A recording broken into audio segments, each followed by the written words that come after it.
ঘুরতে এলাম বাংলাদেশের সবচেয়ে বড় বিল আমাদের প্রাণীর চলন বিল। আজকের ভিডিওতে থাকছে চলন বিলে এসে কি দেখলাম আর কি করলাম। তো চলুন ভিডিওটা শুরু করা যাক। নাটোরের সিংড়া বাসস্ট্যান্ড থেকে একটু এগিয়ে চলন বিল গেট, আর সেখান থেকে মাত্র 3 কিলোমিটার ভেতরে কবিরগঞ্জ। এখানে এসেই দেখলাম চলন বিল ভ্রমণের জন্য সারি সারি অনেক নৌকা বাঁধা আছে।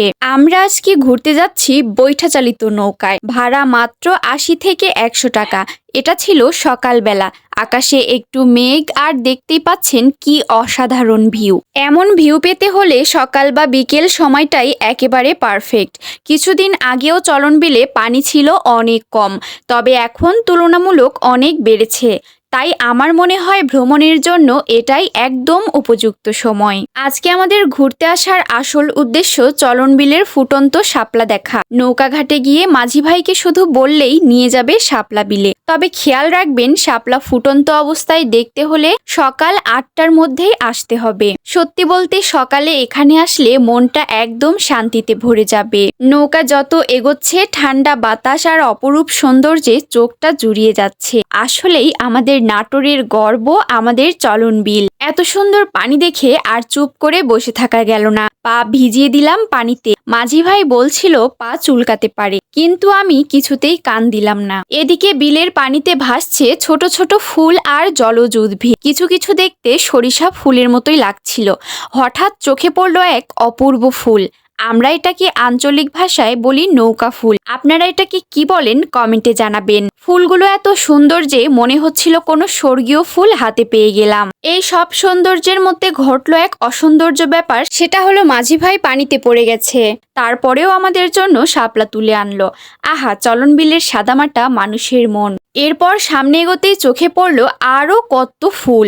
যদিও এখন শাপলা ফুল ফোটা অবস্থায় নেই, তবে নৌকা ফুলগুলো একেবারে হৃদয়ে ছুঁয়ে যাচ্ছে। সত্যি অসাধারণ দৃশ্য। আপনারা যদি শাপলা তুলতে চান অবশ্যই সকালে আসবেন, না হলে ফুটন্ত অবস্থায় একটা শাপলাও পাবেন না। আমার এমন প্রকৃতির মাঝে এসে বারবার নিজেকে হারিয়ে ফেলতে ইচ্ছা করে। আমাদের আশেপাশে কত সুন্দর সুন্দর জায়গা আছে যেগুলো আমরা পাশ কাটিয়ে চলে যাই। শহরের কোলাহল ঝগড়া বিবাদ ছেড়ে একটু নিজের জন্য সময় নিয়ে চলে আসুন আমাদের এই চলন বিলে। শাপলা তুলতে তুলতে হঠাৎ একটা শাপলার ঢ্যাপ পেয়ে গেলাম। আহা, শাপলার ঢ্যাপ খেতে আমার অনেক বেশি ভালো লাগে। আর আপনারা কে শাপলার ঢ্যাপ খেয়েছেন অবশ্যই কিন্তু কমেন্টে জানাবেন। দু একটা করে আমি আর আন্টি এখানে কিছু শাপলা তুলে ফেলেছি, তবে আমরা বেশি ফুল নষ্ট করিনি, কারণ এগুলো আমাদের বিলের সৌন্দর্য। নৌকার গোলয়ে ফুল সাজিয়ে যখন ভেসে যাচ্ছিলাম মনে হচ্ছিল এ যেন কোনো সিনেম্যাটিক দৃশ্য। কিন্তু শাপলা তুলতে তুলতেই অনেক দেরি হয়ে গেল, রোদ উঠেছে আর শরীরটাও খারাপ লাগছিল। তাই আমরা ঘাটের দিকে ফিরে এলাম। ফেরার পথে চোখে পড়লো চলন বিলের কফি হাউস। যদিও ভেতরে ঢোকা হয়নি, তবে বাইরে থেকেই সুন্দর লাগছিল। আর ঘাটে এসে দেখলাম নৌকা ভেড়ানোর জন্য জায়গা একদমই ফাঁকা নেই। এভাবেই শেষ হলো আমাদের আজকের চলন বিল ভ্রমণ। ভিডিওটা ভালো লাগলে লাইক, কমেন্ট আর শেয়ার করতে ভুলবেন না। আর অবশ্যই আমার পেজের সাথেই থাকবেন।